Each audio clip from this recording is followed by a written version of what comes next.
This is annoying.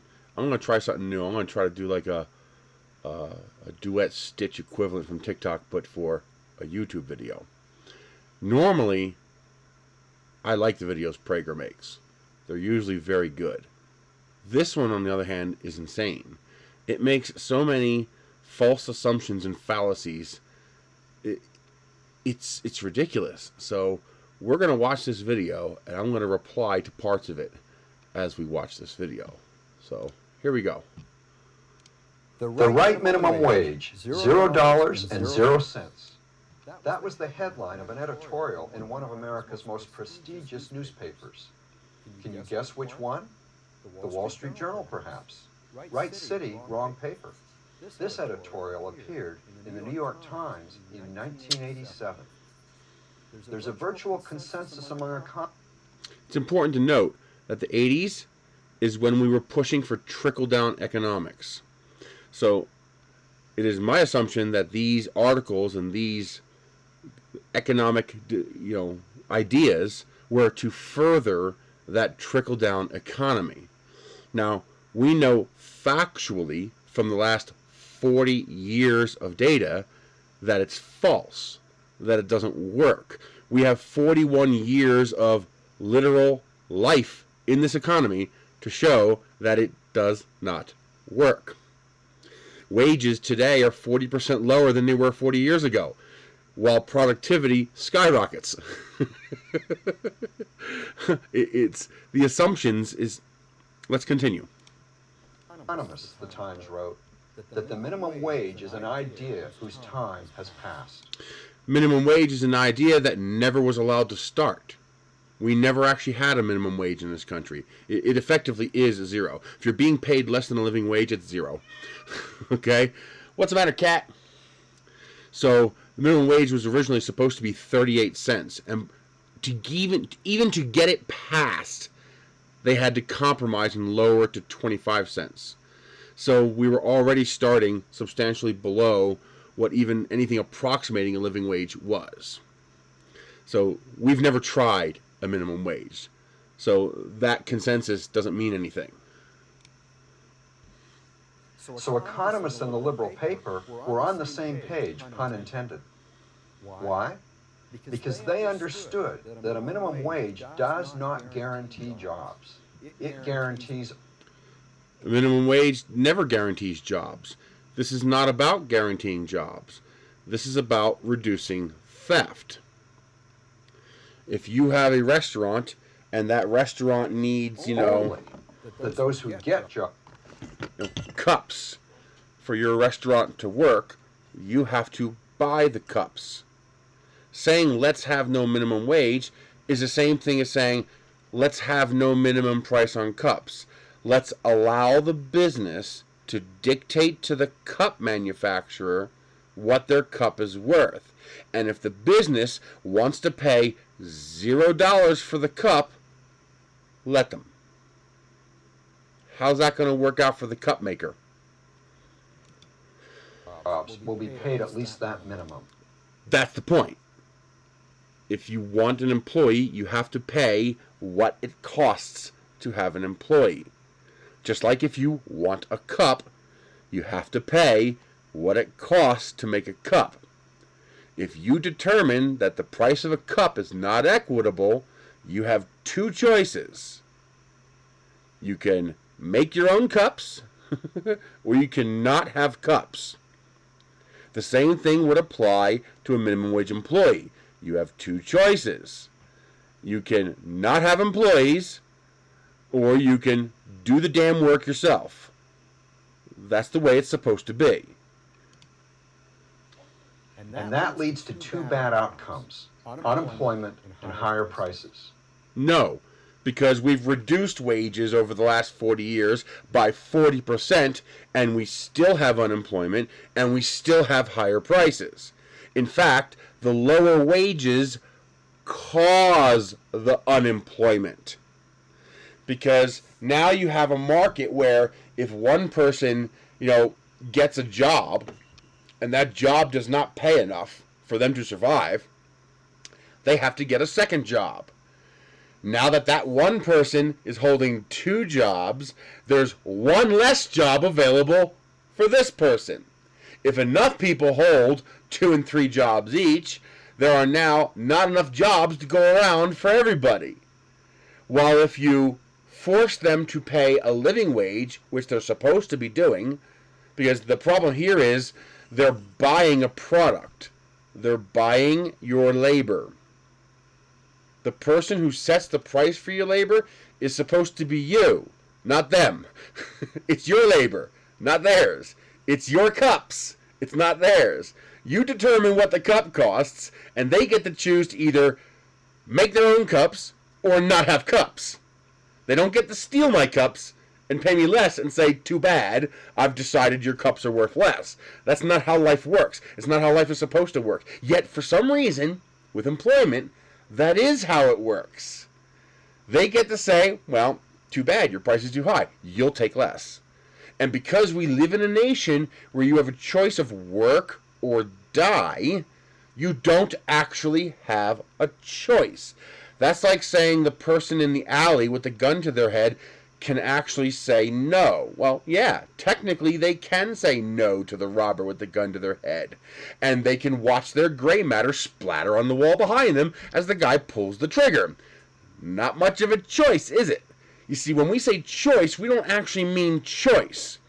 We mean, what's the word? What we actually mean is an uncoerced choice, a voluntary, willing choice without negative consequences. So I don't have to sell you my cup at cost, but you need my cups. So we can negotiate. If you buy enough of them and you buy them only from me, maybe I'll give them to you a little bit cheaper. But I can't go below my cost, because if I sell them at below cost, I go out of business. Well, that's what happens with employees. If you force an employee to take less than cost for their labor, they go out of business. We call it poverty. Poverty is employees going out of business, becoming homeless, racking up debt. That's the consequence of not paying the cost for an employee. Like, what would happen if I gave you the cups for less than cost? I wouldn't be able to pay my employees. I wouldn't be able to pay my taxes and my bills. I wouldn't be able to pay my lease. I wouldn't be able to pay for the glass, the electricity to run the furnaces. Labor is a product, like the glass. And when wages are too low, people need multiple jobs in order to accrue enough income to survive. And the result of that is unemployment. Because now you have people taking up more than one job, so there aren't enough jobs available for other people. That's what's happening right now, post-pandemic. So many people have died and or removed themselves from the normal job market, either by switching to unemployment or the 12.5 million extra people who've retired early last year, that we now have a situation where people do have a choice. They can choose the $18 an hour job or the $11 an hour job. And they're choosing the $18 an hour jobs. And so now the people with the $11 an hour jobs are going, what do we do? People must be too lazy. No, they now actually have a choice. On top of that, the problem is compounded. Why is unemployment at an all-time low? Well, because now people are taking higher paying jobs that have become available, which means they don't have to work 2 and 3 jobs anymore, which means there are more jobs available for other people to work, and those jobs are higher paying jobs, so they too also don't have to take 2 or 3 jobs. Unemployment goes down. So the sub-living wage, minimum wage in this country is what causes the unemployment. It's not the other way around. Higher wages don't guarantee unemployment. Higher wages reduce unemployment because that goddamn restaurant requires a minimum number of people to operate. Why do you think we have mass resignations? Because these restaurants don't want to pay higher wages. So to try to force the situation, to try to float, they think it's going to end. They think the problem's going to go away. It's not. So what they're doing is they're working their skeleton crews to do the job of 2 and 3 people each. They're making them do 200 and 300% of the work. Well, that means that $12 an hour employee should be getting $36 an hour. They're doing 3 times the work. They should be getting 3 times the pay, but they're not. And so whole crews are quitting. They're saying, fuck this. And that's the consequence. That's what happens when you refuse to pay. People don't want your jobs. The only time that works, and the reason it worked pre-pandemic, was because we had more people than jobs. So people had no choice. There's no, you're going to see in a few, we'll get to that when we get there. I can best explain this by asking a simple question. What is a wage? A wage is not supposed to be the price of labor. It's supposed to be the cost of labor. What is the cost of labor? It's a living wage. Whatever the cost of my labor is, whatever it takes for me to survive. What is that? Well, that's going to be different from person to person, so we need a base value. What I can tell you is this: it's higher than $15 an hour. Because currently there is no place in this entire country where you can survive on $15 an hour without cheat codes. You can't do it. There's no place you can do it. There's no place in this country where $15 an hour is enough for you to survive without cheat codes. That means no sharing your apartment. That means no cherry picking that rented room where there's only 3 available in your whole town.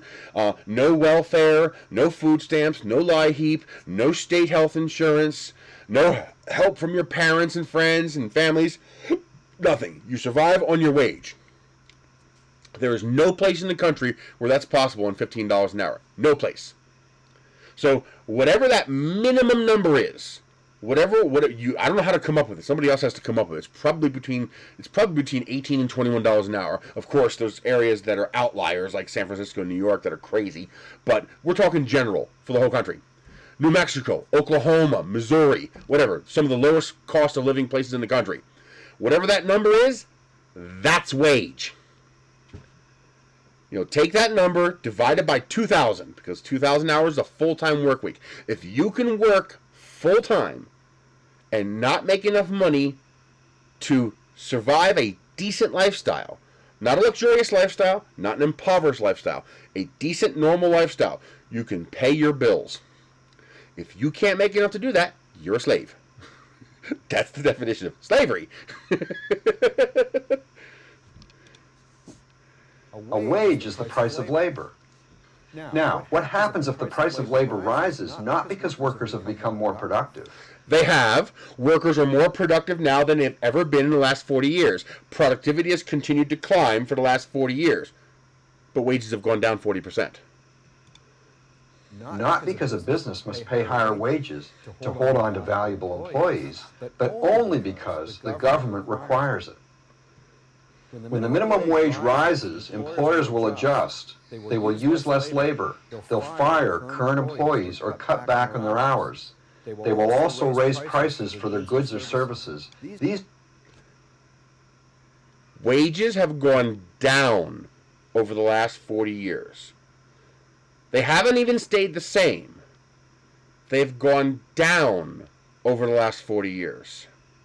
And yet they're still firing people, using less labor, and raising prices.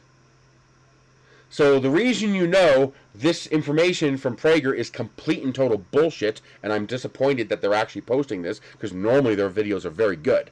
This video is insane. They're nuts. How can they be this uneducated? I don't know how. We have 40 years of history proving every word of this screen right here is wrong. Because we've reduced the cost of labor, and yet they are still reducing the amount of labor, giving less hours, and raising prices. So in order for this to be true, the opposite would have to be true.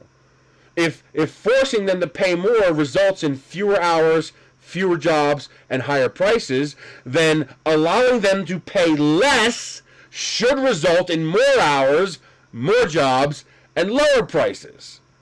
But it hasn't. Here's a perfect example. I actually have numbers on this. You can look this up yourself. McDonald's in 1980, typical wage. I don't know how to look up what the actual wages were back then. It's impossible. That's data I don't have access to. But I did find data that showed typical wage at a McDonald's, which is as close as we're going to get. It ranges from $4.47 to $5.43 or something like that, with the $5.43 being Hawaii and the $4.47 being Puerto Rico. So I'm picking $5. Okay, so the typical wage at McDonald's was $5. A Big Mac meal was $2.48. And for $3.48, you could supersize it. Okay, but we'll get into that. Now, what does a Big Mac meal cost today? Well, if you look on Google, it says $6, but we all know that's bullshit. All you gotta do is drive by a McDonald's and look at the menu. A Big Mac meal is over $8. It's like here in Edgewood, it's like $8.16. Now, if we take the $2.48 of a Big Mac meal and we increase that at the rate of inflation, it comes to $8.32. So you're thinking, okay, a Big Mac meal is right in line with inflation. No, because a Big Mac meal is closer to $10. So you have to compare apples to apples. In 1980, you got a Big Mac with a large fry and a large drink. While today, for $8.16, you get a Big Mac, which is smaller than it was back then, more bread, less meat, and you get a medium drink and a medium fries. So you have to pay the upcharge to get the same thing you got for $2.48 in 1980. So it's closer to $10. It's like $8.90 or $8.80 or something like that. I'd have to go and check. I haven't bought McDonald's in a while. So it's almost $10. So what I can tell you is that McDonald's is increasing the price of their food at about 120% the rate of inflation. So they're actually profiting.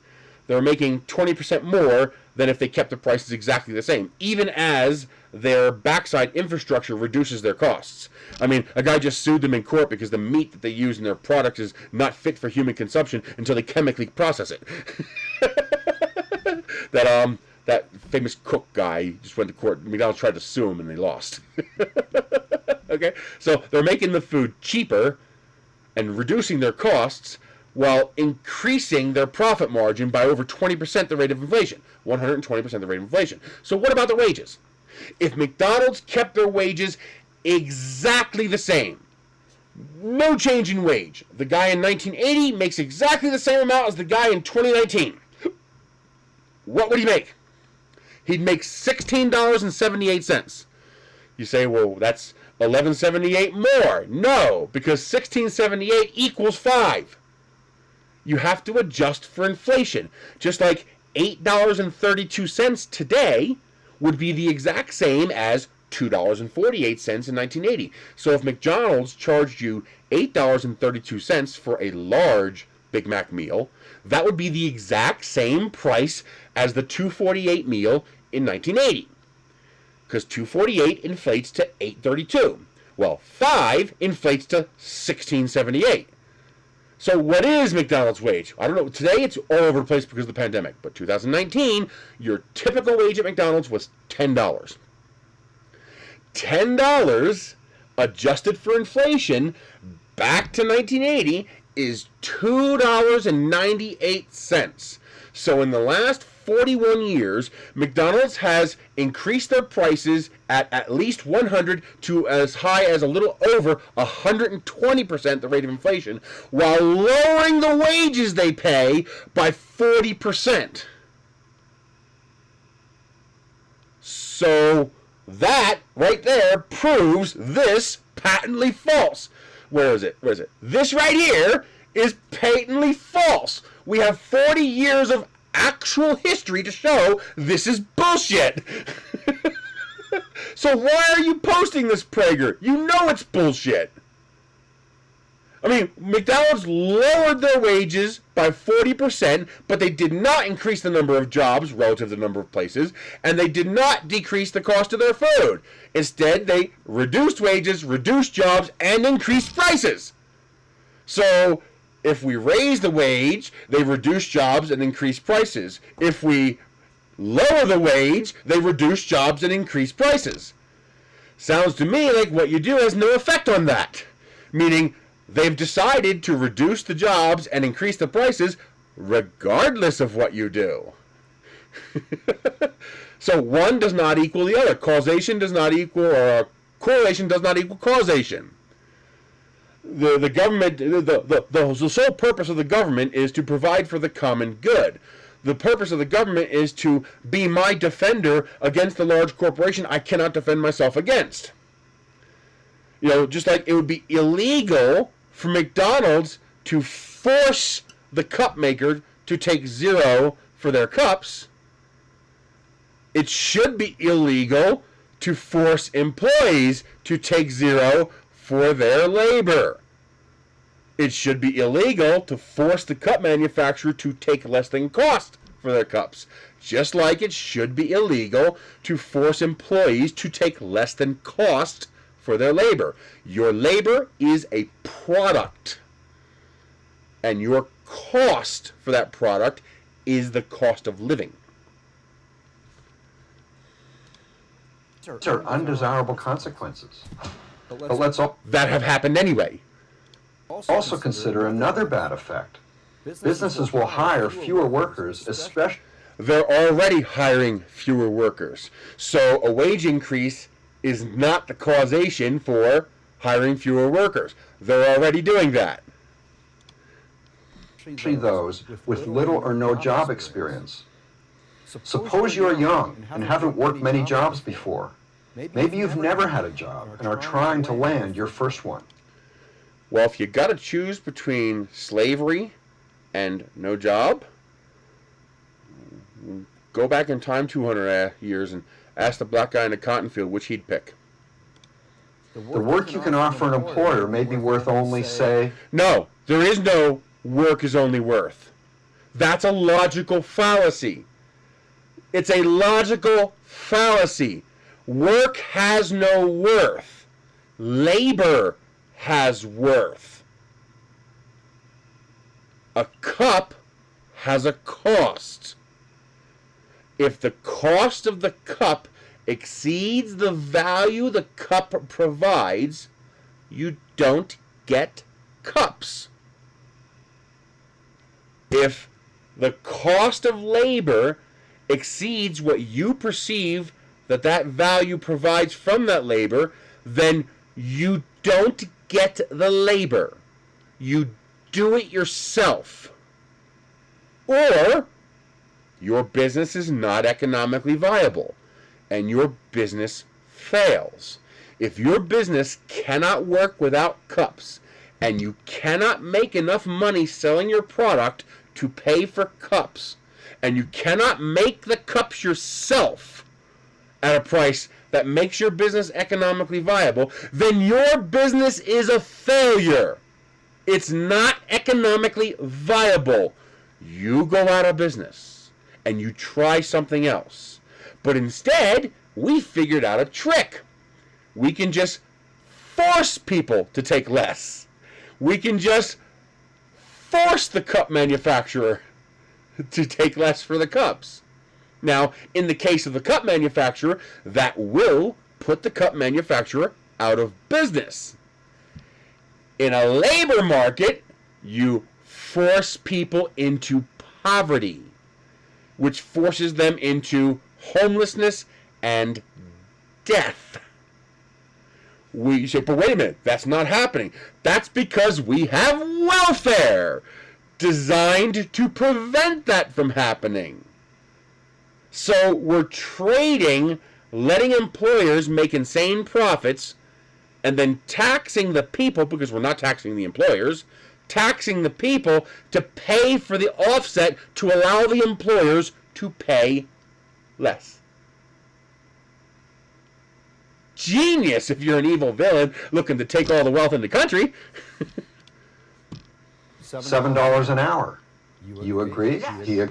No, you don't agree. There's no agreement. There's no mutual agreement here. Your choice is take the $7 an hour or you fucking die. That's not an agreement. Take $2 for your $3 cup or I blow your brains out with my gun. That's not an agreement. It's an ultimatum. This isn't an agreement. This $7 an hour, that's not an agreement. It's an ultimatum. You don't have a choice. You take it or you die. Agrees? Yes. And you have your first job. First job? Let's talk about that bullshit meme. Oh, minimum wage is for starter jobs. Well, let's see. The median per capita income in the United States is $33,700. Minimum wage is $30,000, which means approximately 49% of the country is making minimum wage or less. That means close to 80 million people making minimum wage or less. Because remember, only the person at the 49% mark is making $30,000.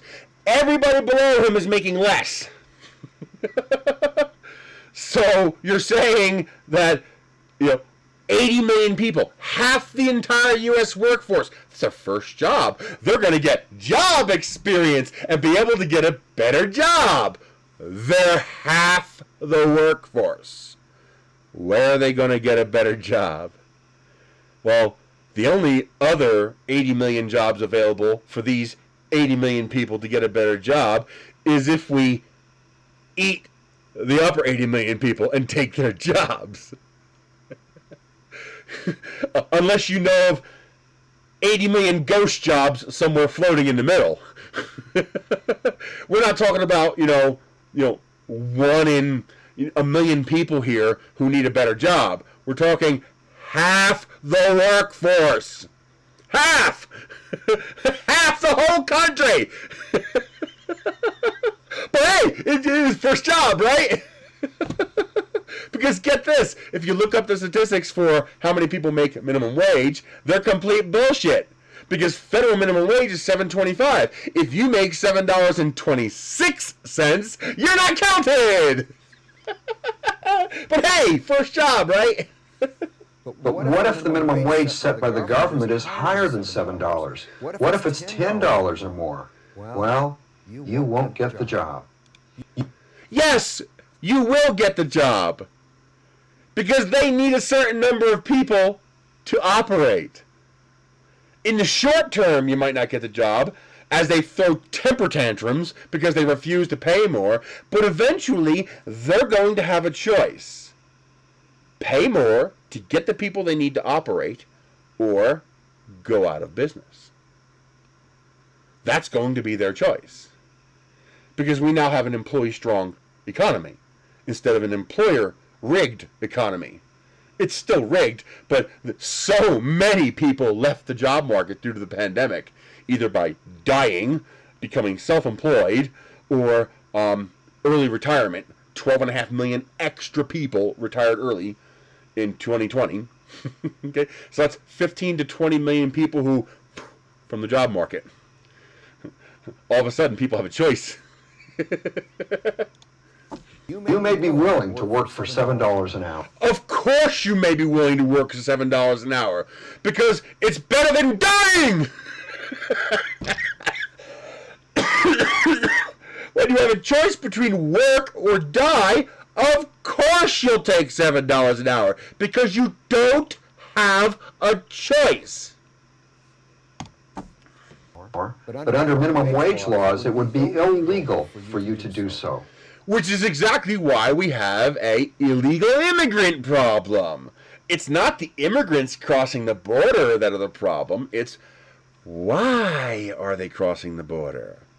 Because we have employers willing to illegally hire them for less than minimum wage.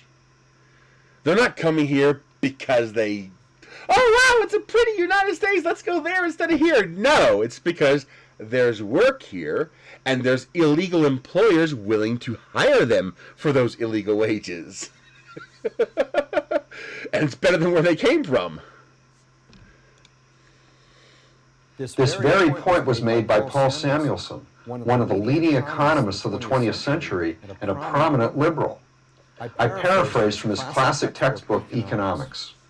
What good does it do a black youth to know that an employer must pay him a minimum wage if the fact that he must be paid that wage keeps him from getting a job?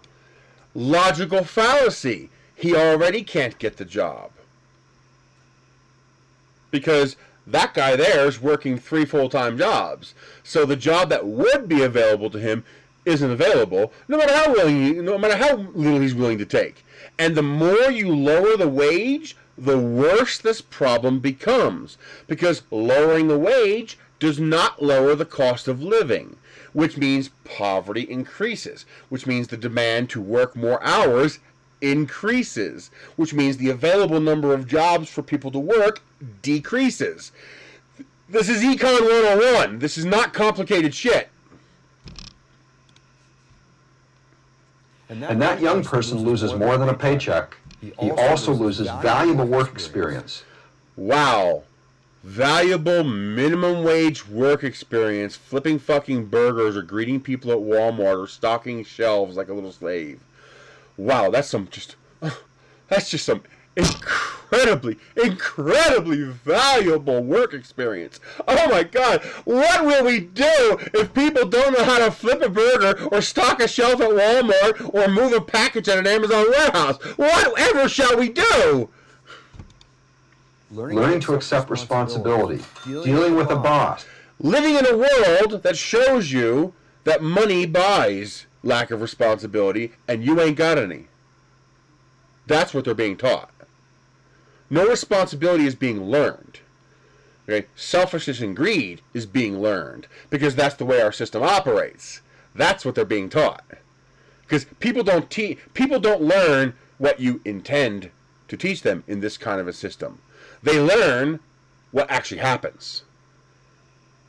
So they ignore the blathering words coming out of your mouth and they see the actual functioning system, and that's what they learn. Actions speak louder than words.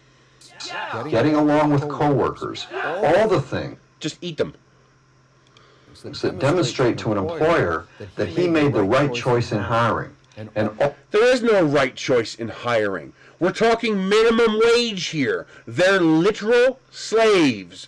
They don't give a flying fuck who the right person they're hiring is. Just that you're a warm body willing to do the minimum necessary for a nothing wage. And they don't give a flying fuck because there's 10 people standing behind you desperate for that job. Because lower wages increases unemployment. All the things that will help that young person get a better paying job. The only thing that will help that person get a better paying job down the road is for the other 50% to die. That's the only thing that's going to help. The other 50% has to remove themselves from the job market, which is what happened over 2020, which is why there's better paying jobs available. The only reason better paying jobs are available, because 15 to 20 million people remove themselves from the job market. So those better paying jobs that need to be done are now available. And because those jobs are better paying, you don't need 2 and 3 of them, which means even more people can get jobs. Increased wages decreases unemployment.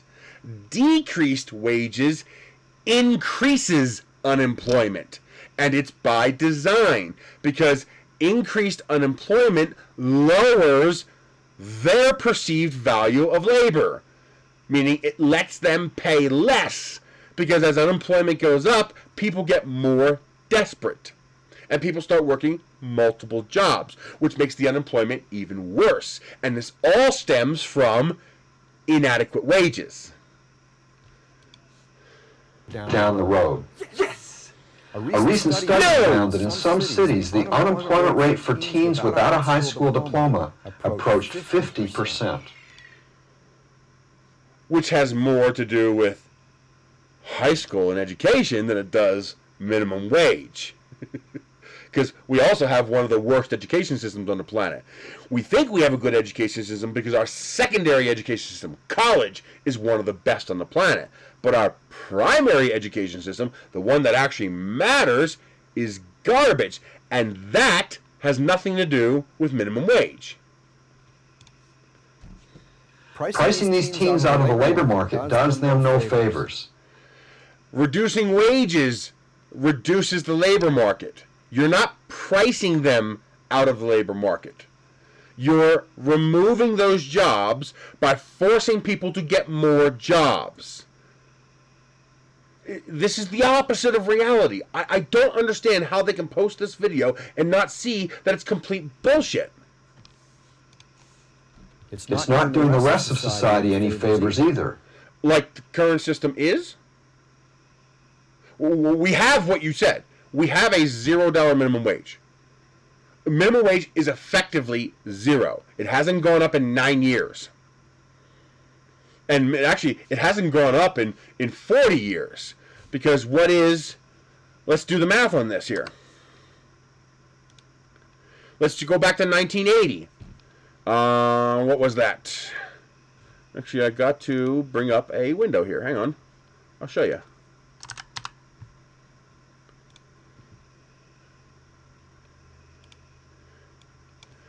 $19.80, $3.10, 2021. So, for minimum wage to be exactly the same, it'd be $10.46, which means minimum wage has gone down over the last 40 years. It's effectively zero. There's no bottom to it. Because minimum wage, let's do the math. 2021, 1980, 7.25. It's $2.15. So minimum wage has gone down from $3.10 to $2.15. That's $2.15 is effectively zero. You say, oh, that's tipped wage income. No. Tipped minimum wage is $2.13, which means it's actually 63 cents. So minimum wage today is $2.15 and as low as 63 cents an hour. It is zero.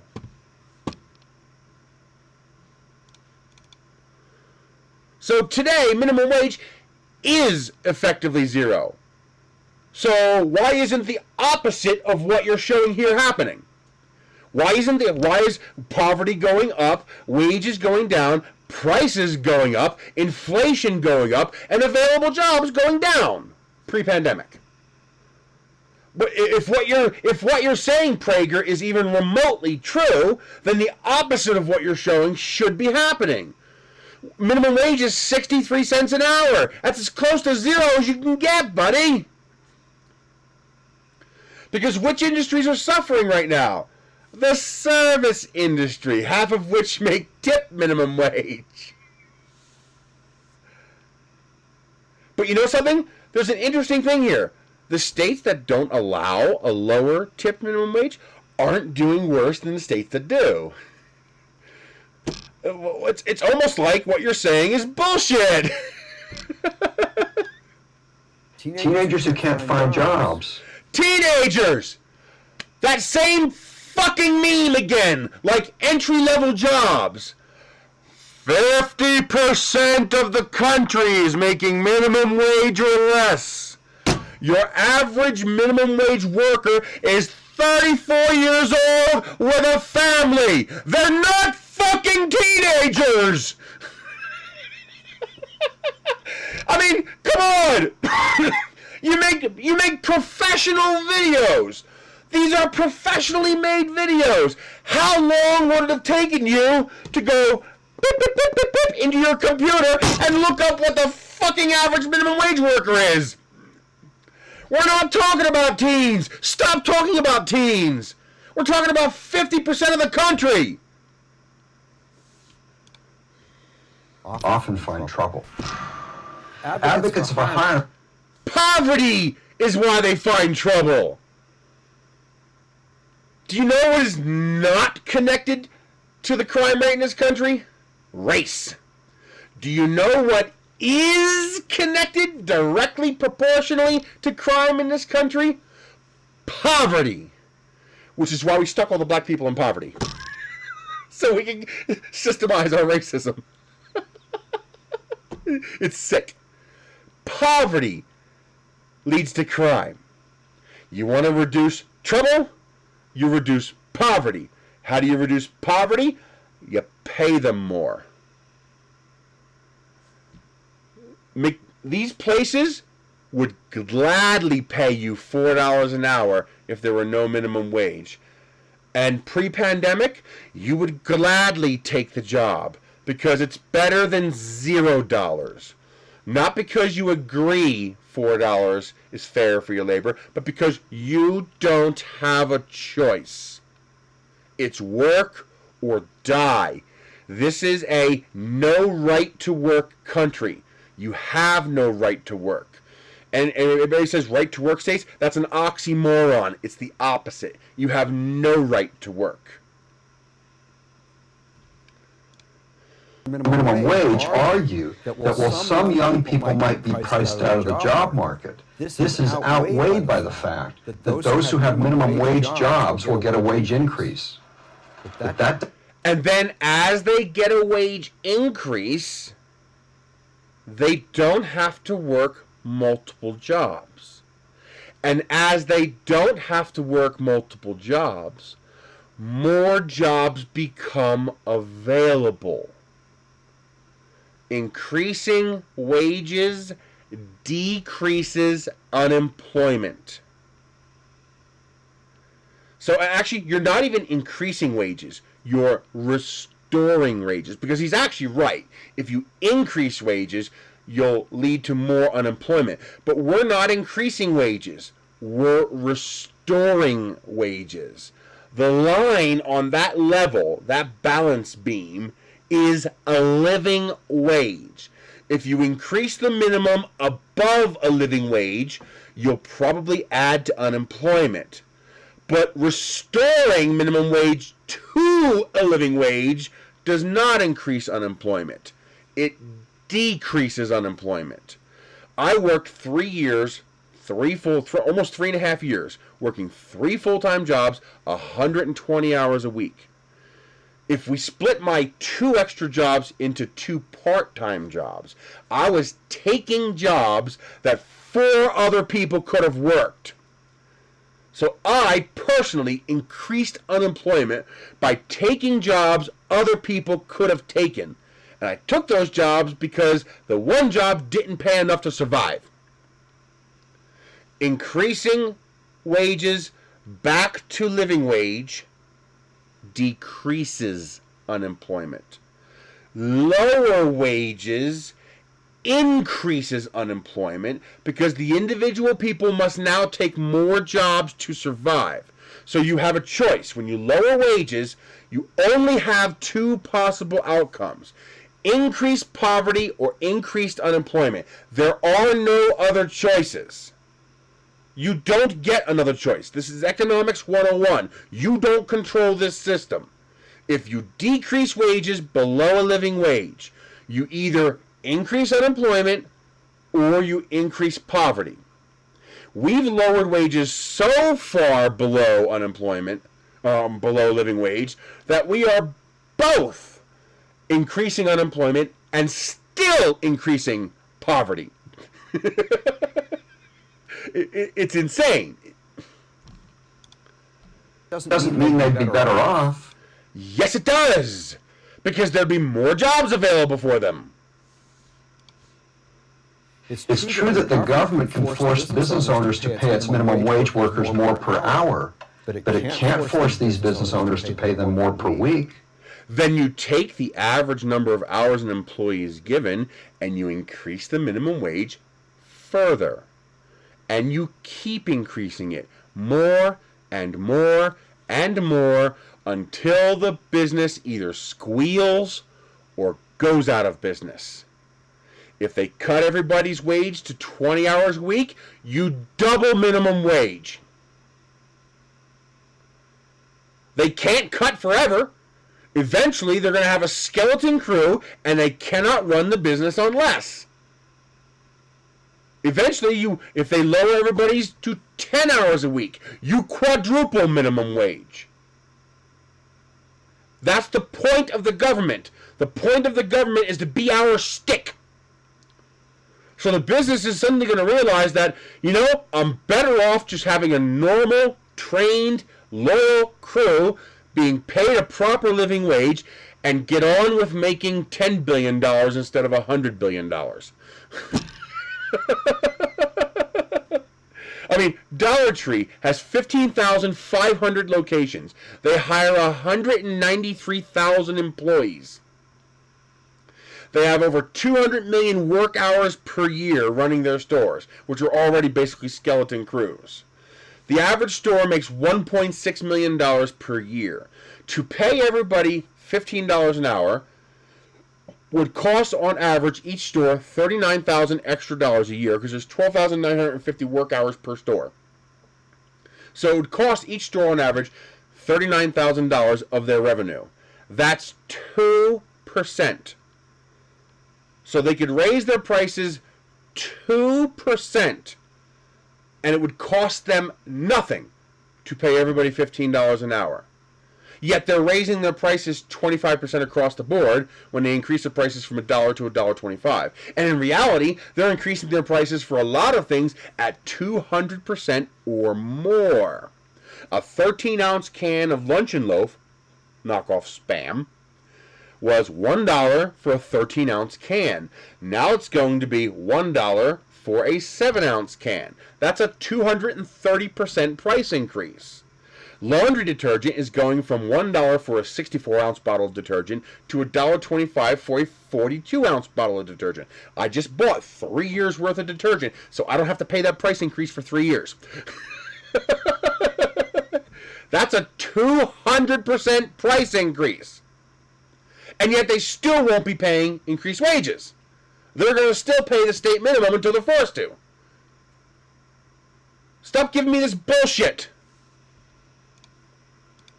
And if they automate employees out of the workforce, you institute UBI, and then you tax them what they avoided by automating.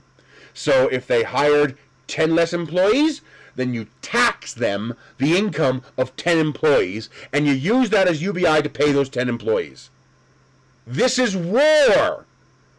This is no longer an economic system. We've proven that. The stuff you're putting on the screen is complete bullshit. It's complete bullshit by obvious reality surrounding us. And you know it's complete bullshit. So how do you get off maybe making this video? Because I know you're better than this. It's war. People die in wars. And there's no avoiding that. It's time to bring out the big guns. According to the Los Angeles Times, after Connecticut raised its minimum wage to $10.10, a 20-year-old woman who worked at a donut shop in Hartford was soon disappointed when her hours were cut from 35 per week to 27. No, they lowered her hours to 27 because they don't want to have to pay for health care. They got to have all part-time employees. That means they have to be below 32 hours per week, because 32 hours and up is considered part-time. So most of these people employ less than 32 hours per week per employee to avoid healthcare requirements. But it's amazing. If you look at Europe and what the same business in Europe pays people, somehow they're still in business.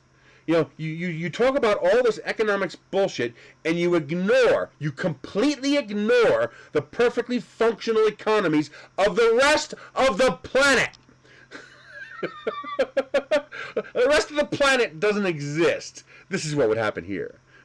Forget about, no, don't look over there. Don't look at Germany and Austria and France and the UK and Switzerland. Don't look at those. No, don't look there. Don't look there. Those are different. That's not how that would work here. So, they lowered her hours. What is that? They lowered her hours 25%. So, you increase her minimum wage by the same amount. If they lower her hours again, you increase the minimum wage more. You force them to pay her a living wage. It's going to take a generation or two. It's going to take a generation or two of, the feudal lords to die off and capitalists to be born to realize, we're better off just paying people properly and not having to go through all this bullshit. Employers will look for other ways to cut costs. Institute, a union-funded organization that pushes for higher minimum wages, admits this. Employers, they write on their website, may be able to absorb some of the costs of a wage increase through higher productivity, lower recruiting and training costs, decreased absenteeism, and increased worker morale. And yet, we've had all that for 40 years, but wages have gone down 40%. Productivity has continued to climb, but wages have gone down. Lower wages is what causes increased recruiting and training costs. As your churn rate goes up, when people realize they can't make enough to survive. Loyalty decreases absenteeism and increased worker morale. Costco is a perfect example of a U.S. company executing this perfectly. Okay, this is not rocket science. And okay, let's see. What now? This was like 10 years ago. This is like 10 years ago. Maybe not 10, 7 or 8 years ago. So it's even lower now because they're closer to the number now.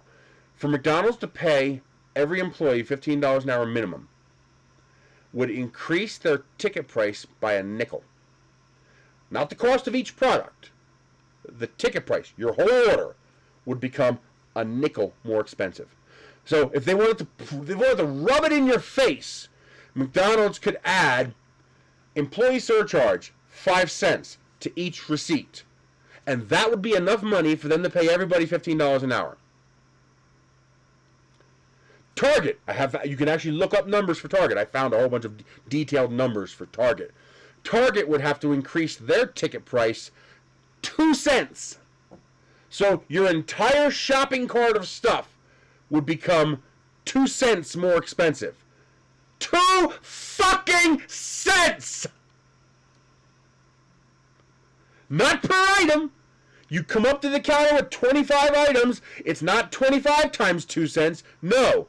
2 cents for the whole cart. 2 cents! But we'll have to raise prices. We can't absorb that. You say, wait a minute. If it's only 2 cents, why don't they do it? It's only 2 cents. Well, when you multiply 2 cents by millions upon millions upon millions of customers, it's tens of millions, if not hundreds of millions of dollars.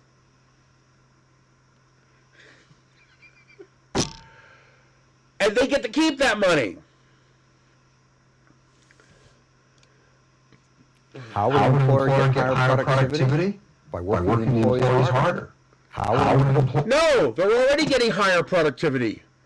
When you increase loyalty, you increase productivity. When you make the workspace more comfortable, you increase productivity. When you pay people more so they have to work fewer hours, you increase productivity. When people don't have to struggle so much to survive, you increase productivity.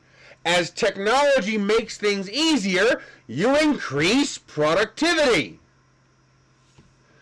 That's the biggest load of bullshit I've ever seen. Working employees harder, by definition, decreases productivity. Because you make more mistakes, you have less loyalty, you have less drive, you don't want to do the goddamn job. You have gigantic words on the screen that are the opposite of reality. Or cut training costs by training them less. So let's which decreases productivity, not increases. Summarize. Raising the minimum wage makes it harder for young and inexperienced workers to get. No, it doesn't. That's false. Raising the minimum wage would make it easier for young and inexperienced workers to get a job because there'd be more jobs available as people were required to work less jobs to survive. Jobs. To get on that crucial first rung of the employment ladder. And many of those who... And that first rung is 50% of the nation. Do benefit from a wage increase will likely find those benefits undone.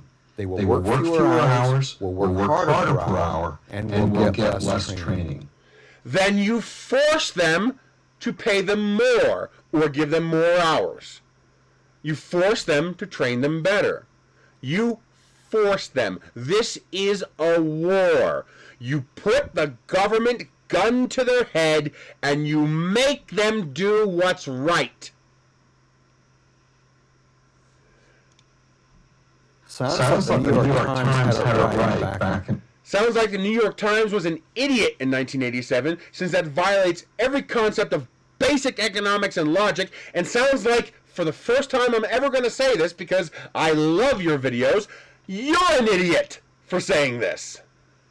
Because I know you've got a fucking phone, and you can easily just go, "Hey Google," and ask it for whatever you fucking want, and it will find it for you. Which means you're doing this maliciously.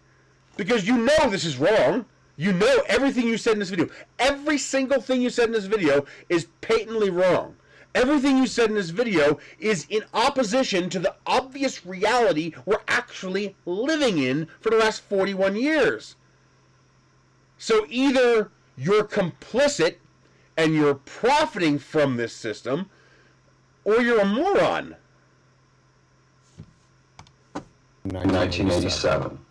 I'm David Henderson, the editor of the Concise... David Henderson, today's moron. Well, either that, or he's a slave lord who has slaves and doesn't want to give up his slaves. Encyclopedia of Economics for Prager University. Garbage encyclopedia, since it's in opposition to the obvious reality we're currently living. That's like looking at a blue sky and taking a wavelength meter and saying, "Yep, 405 nanometers, that's blue." And you go, "Nope, it's red." And all logic and the rules of economics say it's red. It must be red, even though you're looking at a blue sky and you measured the sky to be blue. This isn't a guess or a hunch. This isn't a theory or a concept. We have 41 years of the current system to know that everything you're saying is complete and total bullshit. It blows my mind. And how many views does this video have? 1 million people being gaslit and brainwashed by this video. I mean, this is...